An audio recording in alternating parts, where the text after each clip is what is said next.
పూరా local. Welcome to పూరా local.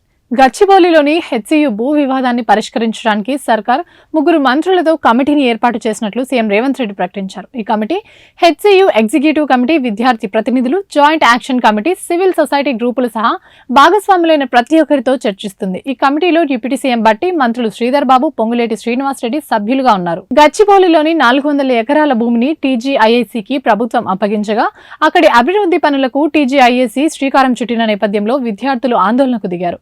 దీనిపై ప్రభుత్వం ఇప్పటికే వివరణ ఇవ్వగా విద్యార్థులు ఇంకా ఆందోళన కొనసాగిస్తూనే ఉన్నారు. 1975లో హెచ్సియుకు గచ్చిబౌలిలో ప్రభుత్వ భూమిని కేటాయించారు. కానీ భూ యాజమాన్య హక్కులు వర్సిటీకి బదిలీ చేయలేదు. రెవెన్యూ, అటవీ రికార్డుల ప్రకారం సర్వే నెంబర్ 25లోని భూమిని ఎప్పుడు అటవీ భూమిగా వర్గీకరించలేదు. గతంలో ఉన్న వివాదంపై హైకోర్టు తీర్పు తర్వాత ప్రభుత్వం ఆ భూమిని టీజీఐఏసీ అభ్యర్థన మేరకు ఆ సంస్థకు కేటాయించింది. పూర్తిగా ప్రభుత్వానికి చెందిన ఈ భూమిలో భారీ పెట్టుబడులకు అవకాశం కల్పించడం వల్ల సుమారు 5 లక్షల మందికి పైగా ఉద్యోగ అవకాశాలు లభిస్తాయని అంచనా వేసినట్లు ప్రభుత్వం స్పష్టం చేసింది.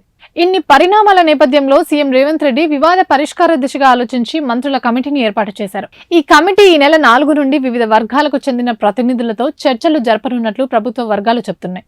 ఇవి ఇప్పటివరకు ఉన్న అప్డేట్స్. మరిన్ని అప్డేట్స్ కోసం చూస్తూనే ఉండండి పూరా లోకల్.